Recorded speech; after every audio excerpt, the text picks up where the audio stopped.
Mais l'ampleur à l'intérieur des influences et ingérences qu'on a pu noter en France, il y a un pays qui surpasse tous les autres, c'est la République populaire de Chine, tant à la fois par la gamme, la variété, le caractère protéiforme des moyens employés, et aussi l'importance précisément des moyens financiers.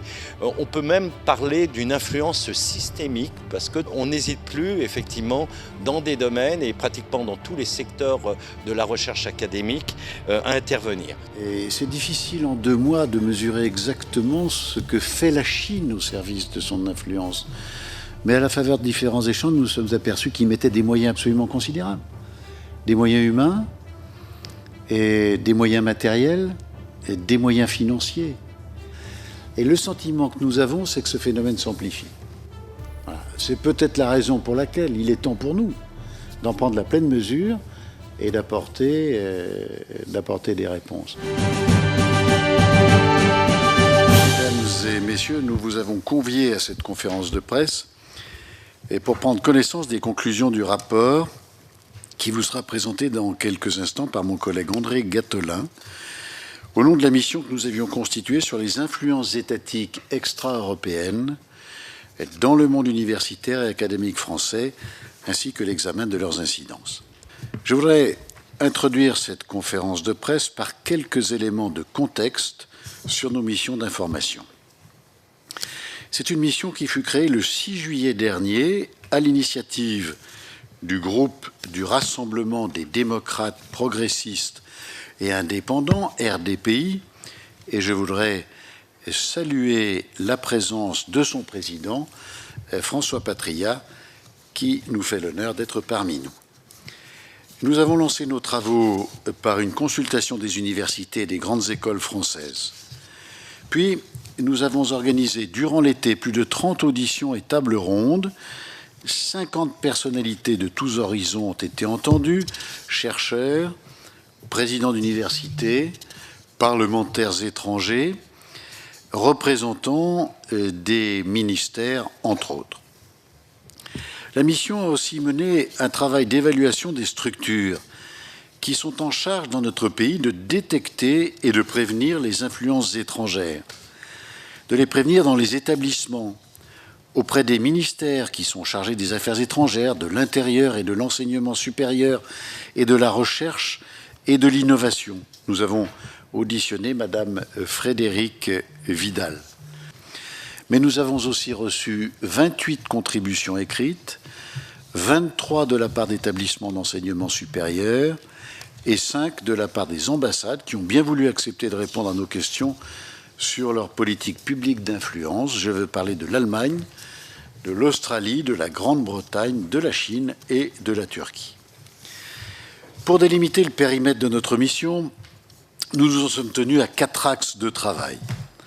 D'abord, pour identifier les États qui s'emploient de manière délibérée à détourner les valeurs de liberté et d'intégrité scientifique de nos universités à des fins de politique intérieure, mais aussi à des fins d'ingérence qui peuvent atteindre notre souveraineté nationale. Je le dis, nous sommes strictement restés sur le terrain des politiques publiques d'influence pour ne pas prendre part dans des débats ou dans des polémiques universitaires autour, par exemple, de l'islamo-gauchisme, des mouvements woke ou post-colonialistes. Aussi, pour délimiter la frontière entre le soft power traditionnel et les pratiques qui sont plus offensives de certains États qui tentent d'exploiter leur présence croissante dans nos campus et dans nos laboratoires comme levier d'influence géopolitique. Aussi, pour établir un état des faiblesses et des résiliences de la France face à ces nouvelles menaces qui sont évolutives et qui sont protéiformes. Enfin, pour réfléchir à une meilleure structuration des instruments de protection de notre système d'enseignement supérieur et de recherche, dans ses valeurs comme dans ses savoir-faire. Face à ce sujet, celui donc d'influence extra-européenne, il est important de se poser la question de quelle influence s'agit-il? Parce que il y a effectivement différentes formes d'influence dans le monde universitaire et académique. Nous en avons distingué deux grandes familles. Une première famille dont l'objectif vise au façonnage de l'image, à la construction de la réputation d'un État tiers, à sa volonté propre, en pesant sur des acteurs, essentiellement des sciences sociales, de l'histoire, de l'économie, de la géopolitique, pour leur dire, vous n'avez pas le droit de dire telle ou telle chose sur mon pays, c'est pas comme ça que ça se passe. Et puis, on a une seconde famille qui vise d'influence assez marqué, qu'on peut appeler, alors on a parlé de soft power, on parle de hard power, les Américains parlent de sharp power, des formes beaucoup plus intrusives qui visent à accéder à des données scientifiques qui sont protégées pour obtenir un avantage stratégique, que ce soit de nature économique, voire même de nature militaire. Nous avons ensuite cherché à identifier les États les plus menaçants ainsi que les méthodes employées.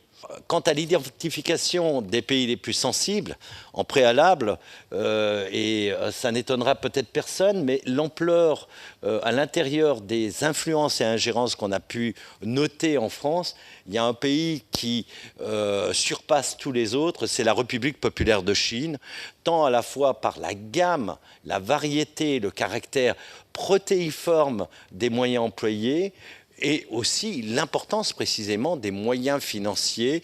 On peut même parler d'une influence systémique parce que tous les instruments, depuis, pour reprendre une expression du rapport de l'IRSEM qui est paru récemment, depuis la séduction jusqu'à la pression, on n'hésite plus effectivement dans des domaines et pratiquement dans tous les secteurs de la recherche académique à intervenir. Alors en préalable, je tiens à dire que nous n'avons rien contre la Chine. C'est un pays, c'est un acteur majeur, déterminant. C'est un pays avec lequel nous devons répondre au niveau planétaire à des enjeux du XXIe siècle. Mais force est quand même de constater que le déploiement de cette influence et parfois allant jusqu'à des formes de captation, on peut dire illicites, nous a particulièrement inquiétés parce que les méthodes précisément employées pourraient faire école auprès d'autres puissances. C'est pour ça que nous n'avons exclu aucun champ. Nous sommes intéressés, bien sûr, au cas de la Russie, de la Turquie, de certains États du Golfe Persique. Et c'est vrai que concernant ces pays, on est sur des formes d'influence beaucoup plus réduite, plus limitée, souvent à cette notion d'influence, de construction d'une narration idéale de la nation en tentant d'influer les chercheurs, notamment français, qui travaillent sur ces questions. Concernant la Chine, et pour revenir à la Chine, nous sommes intéressés, et si vous le voulez, on y reviendra peut-être dans les questions, au réseau des instituts Confucius, qui sont plus de 500 dans le monde et aujourd'hui 17 en activité en France, pour faire un état assez général. Nous avons d'ailleurs organisé une table ronde avec la plupart des universités qui accueillent des instituts Confucius pour en tirer des conclusions. Face à ce constat d'une importance croissante des influences, y compris dans notre pays, même si, on l'a constaté, nous sommes peut-être moins touchés que l'ont été les États-Unis il y a quelques années, le Royaume-Uni ou l'Australie, il y a quand même un phénomène qui est croissant dans notre pays et qui fait que la France est une cible de choix. Une cible de choix de plus en plus importante. Et nous y avons trouvé trois grandes raisons. La première raison, c'est la qualité de notre production universitaire et scientifique. Je rappelle que la France, selon le fameux classement de Shanghai, se situe au 3e rang mondial, et ça produit un certain intérêt. Par ailleurs, la France a une tradition d'ouverture sur le monde, historique, aussi bien dans l'enseignement des langues, dans la coopération avec les pays, qui fait que c'est un pays où on n'a pas de réflexe dans le niveau de la recherche et de la science de s'inquiéter, au contraire. Et on a raison, on se réjouit d'une coopération. Puis en France, au-delà du territoire français, la France est un pas d'entrée à deux niveaux. De par son importance dans le système de recherche européen, puisqu'il y a des grands systèmes de recherche européens, et depuis le Brexit et le départ des Britanniques, la France reste, avec l'Allemagne et l'Italie, les grands pays pourvoyeurs de recherche. Et la France a une autre particularité qui lui est propre, c'est son ouverture sur la francophonie et le monde africain. Et on s'est rendu compte que pour certains pays, notamment la Chine, voyant qu'une partie importante des élites africaines francophones viennent se former en France, eh bien c'est aussi un moment de capté parce qu'on a parlé d'une France-Afrique un temps, on parle aujourd'hui d'une Chine-Afrique. Et en tous les cas, être présent en France et suivre les chercheurs qui s'y intéressent, qui sont l'élite montante du pays, c'est pour ces pays extrêmement important. Alors, nous sommes une cible de choix. Mais dans le rapport, d'ailleurs, nous avons relevé quelques cas, mais à part les cas les plus médiatiques, que ce soit le cas du chercheur Antoine Bondaz et des attaques qu'il a subies de l'ambassadeur de Chine à Paris, ou de pressions qui ont été visibles et révélées, un peu plus anciennes, en septembre 2016, lors de la visite du Dalai Lama en France, où certains établissements, et notamment Sciences Po, ont été sous la pression contraints d'annuler la conférence qu'ils devaient faire dans l'établissement. Nous avons d'autres cas, mais notre fonction n'était pas, dans les délais qui nous étaient impartis, d'essayer de faire quelque chose d'exhaustif.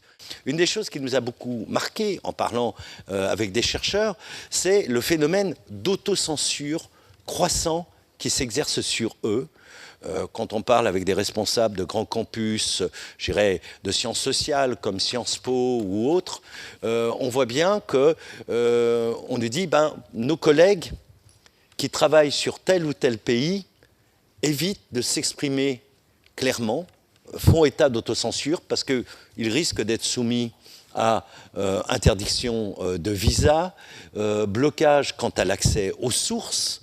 Et pour un chercheur, notamment dans les sciences sociales où la question du terrain de travail et d'enquête est essentielle, on voit bien combien c'est invalidant. Certaines personnes abandonnent une thèse parce que précisément les conditions de réalisation de leur terrain ne sont pas rendues possibles. C'est extrêmement important et nous avons eu certains des gens qui ont témoigné auprès de nous dans cette mission, qui nous ont dit, parce qu'ils se sont exprimés, ils ont eu des retours de collègues en leur disant qu'ils n'étaient pas très satisfaits qu'ils se soient exprimés précisément sur tel ou tel pays, parce que leurs collègues eux-mêmes faisaient pression, parce qu'ils redoutaient des conséquences pour eux dans à la fois l'accès au visa, mais aussi à certains financements ou l'accès ou la continuité de certaines coopérations. Cette notion-là je dirais, d'autocensure, pour nous, est extrêmement grave parce qu'elle atteint quelque chose d'important qui sont les libertés académiques qui, dans notre pays, sont essentielles. Nous avons en gros deux grands principes fondamentaux, bien sûr. L'indépendance et les libertés académiques supposent l'indépendance et l'autonomie de l'université, et puis également l'intégrité scientifique, c'est-à-dire la capacité de produire des travaux avec une grande liberté et une rigueur de processus. Mais nous avons aussi des faiblesses structurelles. Une d'entre elles est bien connue, c'est celle du sous-financement chronique de la recherche française depuis des années, que la loi de programmation récemment votée n'a pas encore permis de combler. Nous avons aussi un autre élément qui, paradoxalement, pourrait être un sujet de faiblesse et qui s'est transformé en une force, c'est le fait que notre université, globalement, reste largement publique et qu'elle est moins dépendante financièrement aux droits d'inscription de certains étudiants étrangers. On l'a vu dans certaines universités américaines, australiennes, la part, je dirais, des droits d'inscription versés par les étudiants chinois pouvait atteindre 25, 30, 40, voire 50% des ressources de l'université, créant de fait une dépendance économique extrême. Par chance, en France, l'université publique a des frais d'inscription relativement faibles et si les universités ont le droit d'appliquer des tarifs différenciés pour les étudiants étrangers, la plupart s'y sont refusés. au départ pour des motifs qu'on peut dire de principe, mais qui ont au moins l'avantage de rendre plus libre et plus indépendant de cette ressource. Ça n'empêche pas que pour le financement, par contre, de travaux de recherche, de coopération, les mêmes universités peuvent être tentées de s'unir avec des universités d'un pays tiers dont les usages qui seront faits et la protection intellectuelle de ce qui aura été produit côté français ne sera pas nécessairement assurée. On l'a vu, notamment le fait que l'université soit privée aux États-Unis, au Royaume-Uni, très largement, ça a beaucoup contribué à cette compétition sur le marché de l'internationalisation à la fois des étudiants et des financements. Mais un pays comme l'Australie, qui est très touché, est un pays où le système est majoritairement public. En revanche, c'est vrai que la question des droits d'inscription nettement plus élevés a joué considérablement dans la manière où les intrusions se sont produites largement de la part de la République populaire de Chine et qui a conduit le gouvernement, les universités, les autorités locales à prendre des mesures de contrôle plus restrictifs. Nous sommes beaucoup plus dubitatifs concernant le monde des écoles de commerce qui ont très peu participé, qui relèvent souvent d'ailleurs du statut privé, qui eux, on l'a noté dans nos travaux et dans l'évolution de la stratégie, notamment d'un pays d'influence, d'un pays comme la République populaire de Chine, est passé des instituts Confucius, où finalement on faisait de l'enseignement des langues et de la civilisation, où le public concerné était un petit peu, entre guillemets, l'étudiant lambda de l'université et souvent des personnes retraitées qui venaient suivre des cours, à un départ vers le monde économique pour répondre aussi aux objectifs du gouvernement de développement de l'initiative Route de la soie, donc qui se crée parallèlement d'ailleurs dans le monde des instituts des routes de la soie, dont les vocations sont beaucoup plus économiques. Et à l'intérieur d'ailleurs des instituts Confucius aujourd'hui, nous avons plusieurs cas d'écoles de commerce qui sont devenues hébergeantes, comme c'est le cas à Brest, comme c'est le cas aussi de Neoma à Rouen, je crois, non ? Voilà, qui sont des formations économiques. Et certains, d'ailleurs, présidents d'universités ayant des instituts Confucius, nous ont signalé les demandes, les volontés d'être plus proches du monde économique local, beaucoup plus intéressant en termes d'influence. Il est important précisément que nous mettions en valeur ces valeurs fondamentales des libertés académiques et nous suggérons que soit mise en place l'élaboration d'un classement des universités, au moins déjà à l'échelle européenne, précisément au regard des critères de libertés académiques et d'intégrité scientifique, une sorte de concurrence, sans le dire, du classement de Shanghai, dont les critères extrêmement quantitatifs, extrêmement volumétriques, ont été mis en place par la Chine, d'abord dans un premier temps pour identifier les universités les plus intéressantes au niveau mondial, et aujourd'hui de piloter les critères qui feront monter l'université chinoise. Très récemment, on a appris qu'en termes de publications scientifiques, la Chine venait en volume de dépasser les États-Unis. Comme c'est un des critères principaux des 6 grands critères d'évaluation du classement de Shanghai, on voit bien qu'à travers aussi cette nouvelle normalisation, on aboutit à ce que j'appelle une influence beaucoup plus systémique. Voilà, en conclusion, je voulais revenir sur ce point parce que dans d'autres pays comme ici, c'est grâce à vous, les médias, que nous sommes perpétuellement, nous en tant que politiques, mais aussi les pouvoirs publics, mais aussi les chercheurs, alertés, poussés à aller de l'avant. Et donc, votre rôle est essentiel. Nous, notre rôle, ça a été, à travers cette mission, de produire ce qu'on appelle un rapport vigie, déjà pour dire arrêtons la cécité sur cet objet. C'est un sujet important, c'est un objet politique, c'est un objet aussi universitaire et ça doit faire l'objet d'une prise de conscience renforcée. Maintenant, excusez-moi d'avoir été un peu long, je suis à votre disposition avec le président pour répondre à toutes les questions que vous avez pour nous. Très bien. Tu veux dire un mot ? Parfait. Qui souhaite débuter. Monsieur. Vous m'entendez? Oui, c'est parfait. Bonjour, merci. Didier Loras de l'agence France Presse. Je voulais revenir sur cette idée de la cécité. En fait, comment est-ce que vous... Enfin, c'est pas exactement nouveau que la géopolitique mondiale est en phase de brutalisation, que la guerre informationnelle, on en parle tout le temps, tout ce qui a trait à l'influence intellectuelle des uns et des autres est connu de longue date. Comment vous expliquez ce que vous décrivez comme une forme de cécité? Déjà, est-ce que c'est une cécité à la française ou est-ce que c'est une spécificité européenne? Et par ailleurs, pourquoi? Côté français, je dirais que la cécité existait parce que, à l'égard de nombreux pays, historiquement, la France, tout en n'étant pas un pays, je dirais, désengagé, a toujours nourri une bienveillance vis-à-vis de pays tiers. On s'est longtemps focalisé sur l'influence américaine qui existe dans d'autres sociétés, qui existe aussi même dans la structuration de notre univers universitaire, mais on était aussi un des premiers pays à reconnaître la République populaire de Chine, à nourrir des relations fortes, avec par ailleurs un pays à l'époque qui était plutôt dans la logique de la séduction, en disant nous investissons, nous allons faire des choses pour vous aider. C'est un peu le constat du rapport de l'IRSEM, c'est-à-dire que la politique de séduction est importante. On a eu aussi un peu la même chose à l'égard de la Turquie.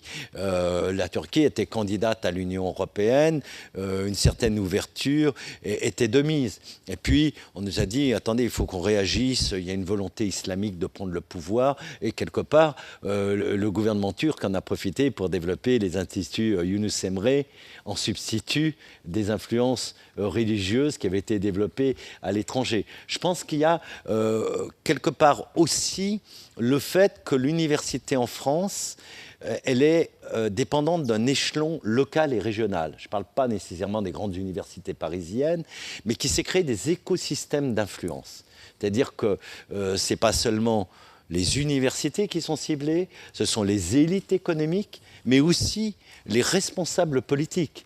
Quand on arrive en disant « nous allons vous proposer un développement économique, nous allons investir, nous allons faire des tas de choses ensemble », souvent, le partenariat avec l'Institut de technologie local ou la présence d'un Institut Confucius, c'est un peu la cerise sur le gâteau de la mariée.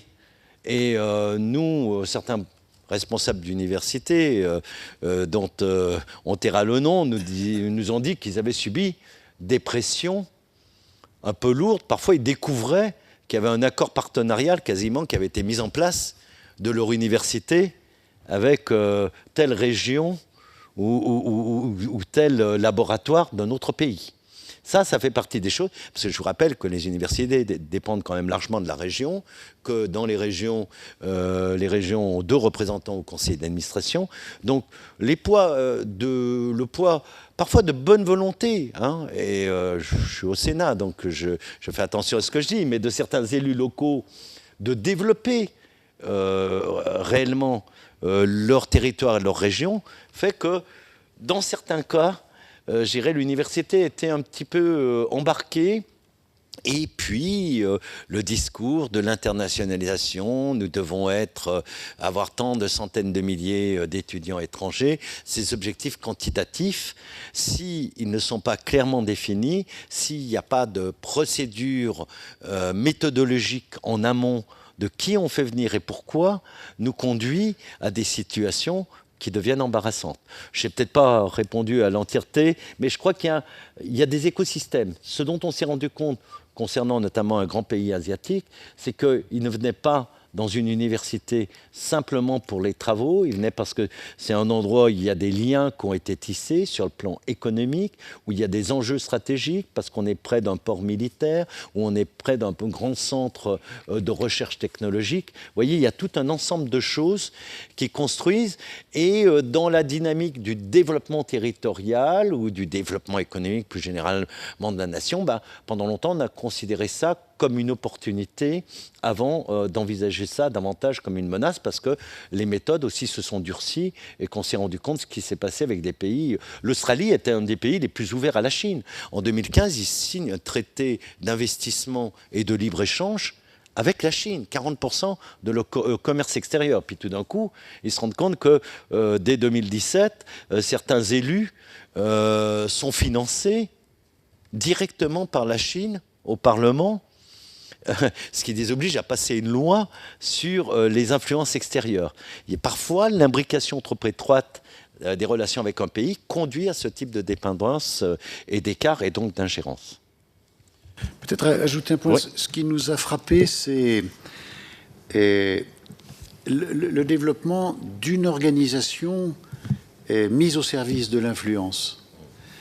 Et c'est difficile en 2 mois de mesurer exactement ce que fait la Chine au service de son influence. Mais à la faveur de différents échanges, nous nous sommes aperçus qu'ils mettaient des moyens absolument considérables. Des moyens humains, et des moyens matériels, et des moyens financiers. Alors, ils le font parce que aujourd'hui, ce sont des pays qui ne sont pas démocratiques et ce sont des pays sur lesquels les pays démocratiques portent un jugement qui est parfois sévère. Donc ce jugement sévère, ils cherchent à l'amoindrir, à l'orienter à travers leur influence, en y mettant, je le répète, des moyens absolument considérables. Et le sentiment que nous avons, c'est que ce phénomène s'amplifie. Voilà. C'est peut-être la raison pour laquelle il est temps pour nous d'en prendre la pleine mesure et d'apporter des réponses. Mais depuis quelques années, difficile de donner une date précise, on a le sentiment que les moyens augmentent, que les procédures sont de plus en plus affinées, que les dispositifs mis en place en France, notamment avec les instituts, sont de plus en plus pertinents. Ça appelle de notre part une réaction. Les écoles de commerce et leur politique internationale, notamment les liens avec la Chine, quels sont les moyens finalement pour contrôler, pour agir à ce niveau-là que vous préconisez? Oui. D'accord, merci beaucoup. Oui, une présence trop importante d'étudiants étrangers payant beaucoup plus que les autres est un risque, surtout quand c'est un contingent qui vient d'un seul et même pays, ou principalement d'un pays. On l'a vu dans les universités. Moi, je crois qu'il faut élargir le plus possible le spectre, parce que ça peut être un point sensible, et ça l'est d'autant plus dans le cas de la Chine, que le projet des routes de la soie est un projet éminemment économique et d'influence économique. Donc, quand vous avez, par exemple, tous les enfants, en gros, des chefs d'entreprise d'une région qui vont à une école de commerce locale, etc., on construit dans le long terme une culture, à mon avis, qui n'est pas saine, parce qu'elle peut permettre ces pressions. Donc oui, je crois les écoles de commerce, il faut être extrêmement vigilant, prudent. Certaines écoles d'ingénieurs privés aussi, parce que je vous disais, bon, il y a les ressources des chambres de commerce, il y a les ressources des droits d'inscription des étudiants étrangers, puis il y a les ressources éventuellement des partenariats ou des coopérations qui sont mises en place avec des budgets dont il faut évaluer à quoi ils correspondent réellement en termes de contrepartie. Moi, je rêverais, il y a quelques années, il y a quelques dizaines d'années, on avait calculé, il y avait eu le coût de la non-Europe. J'aimerais qu'on puisse parvenir un jour à l'évaluation du coût pour la France de la moindre protection de son patrimoine scientifique et intellectuel.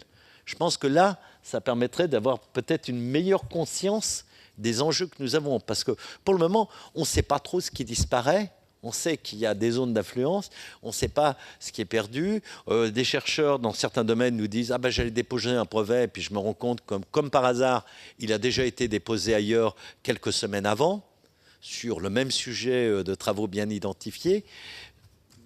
Vraiment, je crois que la première des choses, c'est arriver à faire un état sérieux et se dire qu'est-ce que ça coûte. Aujourd'hui, nous ne sommes pas capables de savoir, par exemple, ce qu'un pays tiers investit dans l'université française. Quand je lis la presse anglo-saxonne, notamment suite à un scandale dans l'université de Cambridge, je découvre que l'an passé, c'est 40 millions de livres qui ont été injectés dans l'université britannique.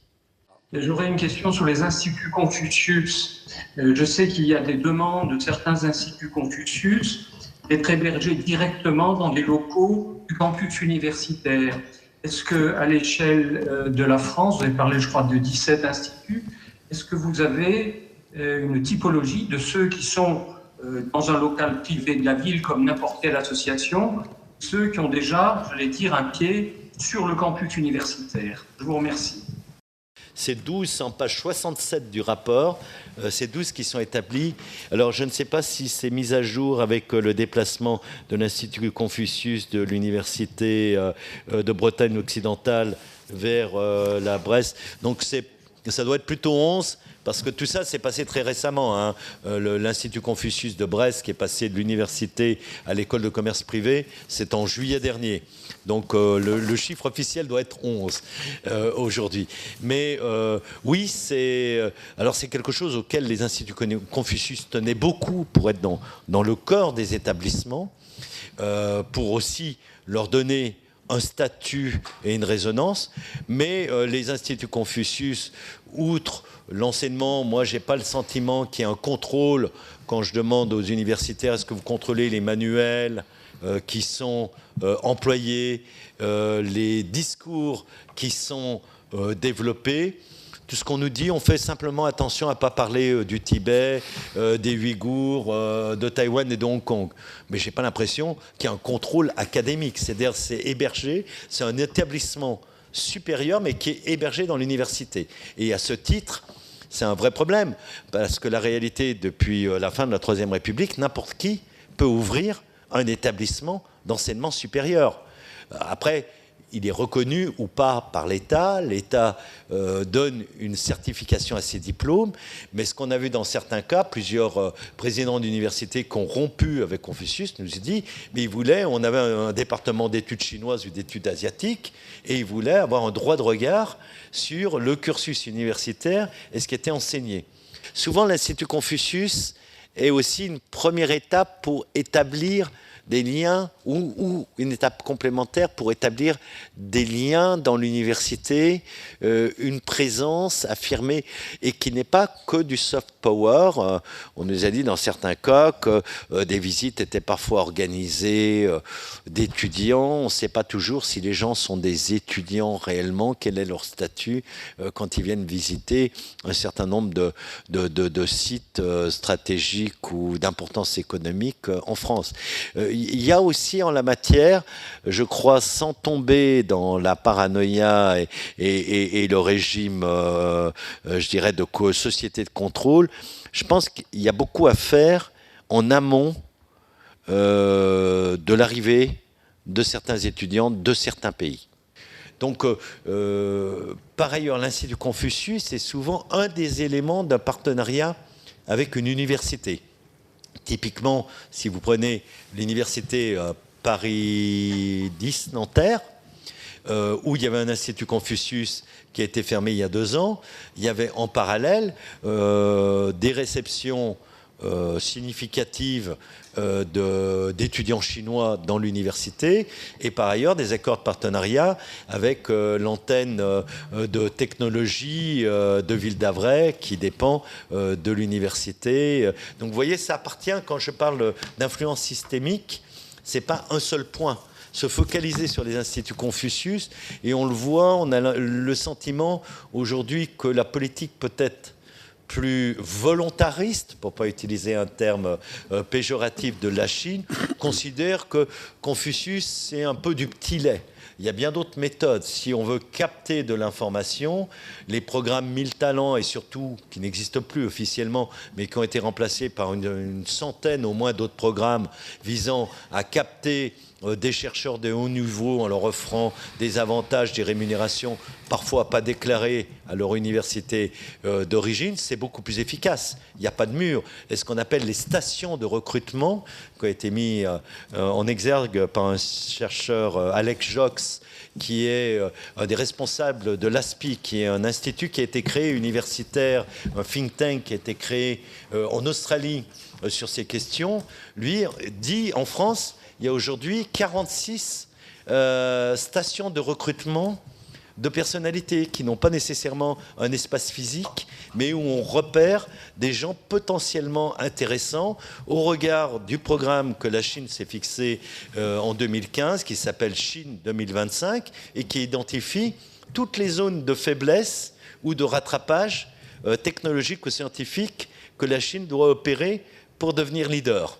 Donc à partir de ce programme-là, eh bien, on développe des pots de miel, quelque part, pour attirer certains chercheurs à défaut de pouvoir contrôler éventuellement leur établissement.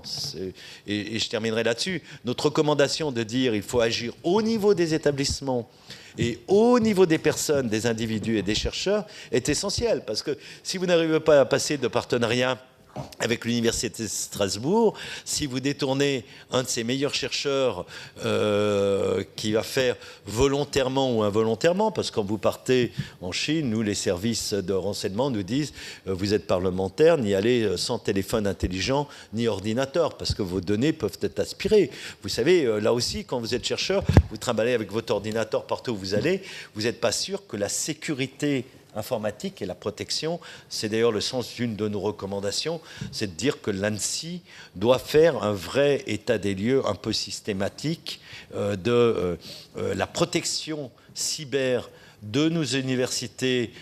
Ils le font sans doute certainement de certains laboratoires, et puis donner des recommandations sur les enseignements, les communications en ligne, tout ce qui externalise finalement l'échange vers l'extérieur et donc d'une certaine manière rend susceptible de captation illégale. J'ai une question sur le programme 1000 talents. Oui. Donc le rapport de l'ASPI, l'Institut de recherche australienne, a révélé qu'il y aurait 46 stations de recrutement en France. Oui. Est-ce que vous avez poursuivi un peu la piste, à savoir s'il y a des personnes qui ont été recrutées?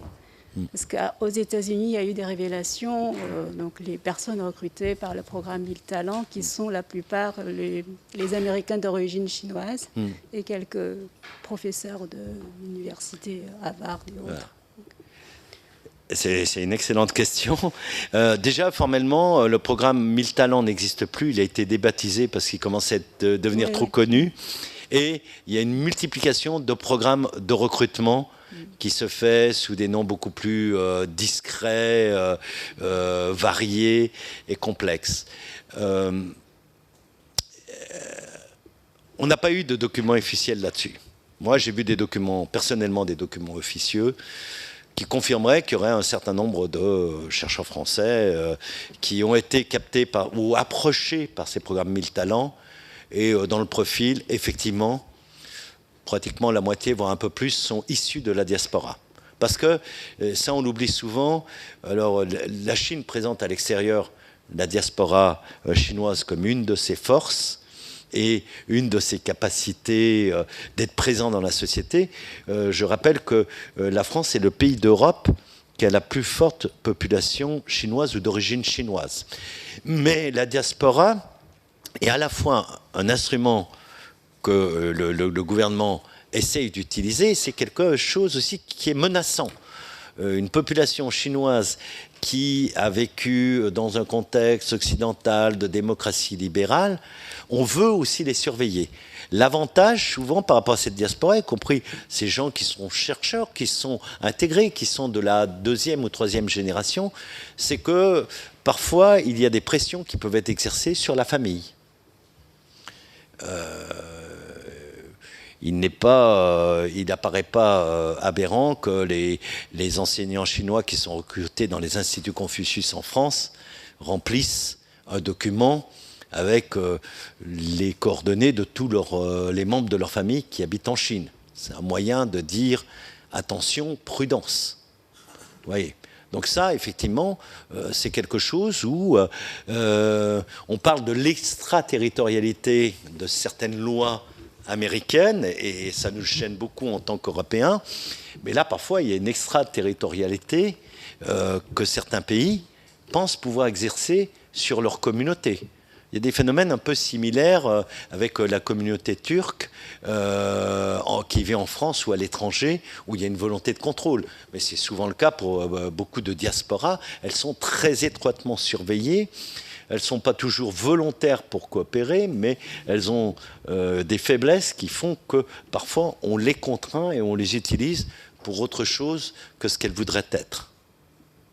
Est-ce que vous avez d'autres questions, Oui, madame? Journaliste NDT-TV, c'est une Oui. télévision chinoise indépendante. Donc j'ai 2 questions. La première question, c'est est-ce qu'il y a des mesures déjà prévues pour la fermeture des instituts Confucius? Parce que j'ai su qu'il y a des nouvelles instituts en train d'ouvrir. Oui.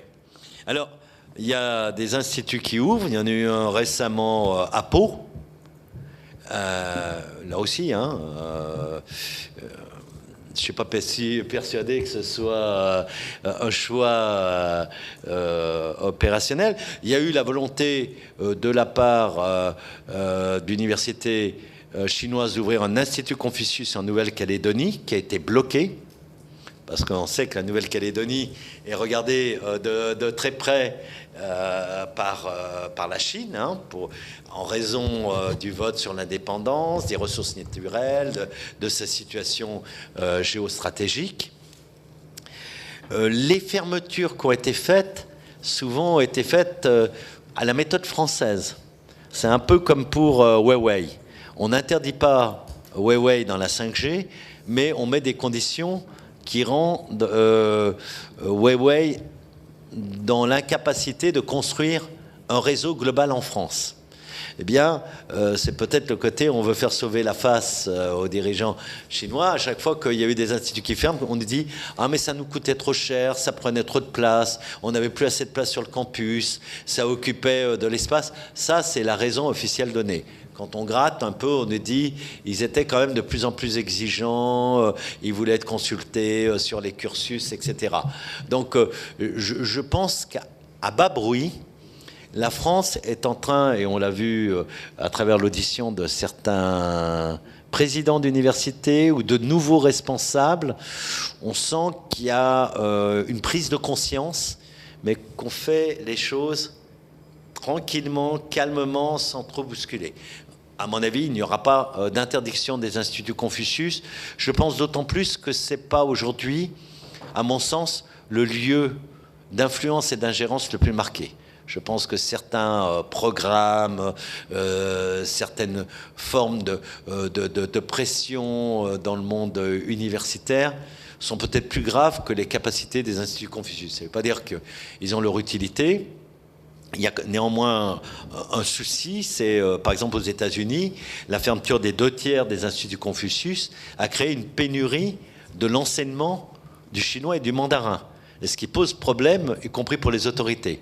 Alors, Taïwan, qui a toujours été extrêmement fort dans l'offre de langue, puisqu'ils ont précédé les instituts Confucius, parfois aux États-Unis, on leur a réclamé, semble-t-il, un nombre considérable d'enseignants de chinois qu'ils sont incapables de fournir. Donc il faut voir comment aussi il est légitime d'apprendre le chinois dans les pays, comment ça peut se faire dans les meilleures conditions. C'est peut-être aussi quand on aura cette offre beaucoup plus étoffée et développée qu'on pourra dire ça ne sert plus à grand-chose d'avoir des instituts Confucius, formellement.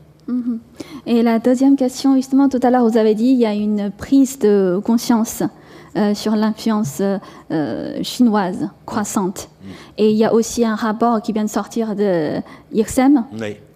qui est avec l'appui du ministère de la Défense, des Armées. En fait, il a dévoilé un énorme réseau d'influence chinoise. Et est-ce que, avec tout ça, tous les rapports officiels assez clairs, une position assez claire, est-ce que la politique étrangère de la France peut être changée vis-à-vis de la Chine? Ah, ça, c'est une grande question. Je ne suis pas ministre des Affaires étrangères. Je pense que le rapport de l'IRSEM, effectivement, marque quelque chose de très important parce qu'il est très détaillé. Il n'est pas encore terminé. Il va y avoir encore des compléments qui vont être ajoutés. Il va être traduit en anglais. Donc, ça va lui donner une certaine résonance. Mais c'est la première fois, je dirais, qu'une institution qui émane, certes indirectement d'un ministère, et aussi important que le ministère des Armées, désigne clairement la Chine. quand vous regardez au niveau des institutions européennes, quand on dit qu'il faut le faire un filtrage des investissements extra-européens, un peu comme l'intitulé de notre mission, ou dire attention, il faut se méfier des aides publiques extra-européennes, ce qui est le cas d'une future directive qui est en préparation, qui est annoncée en mai. Dans les 10 pages de déclaration proposées par la Commission, il n'y a pas une seule fois la citation du mot Chine.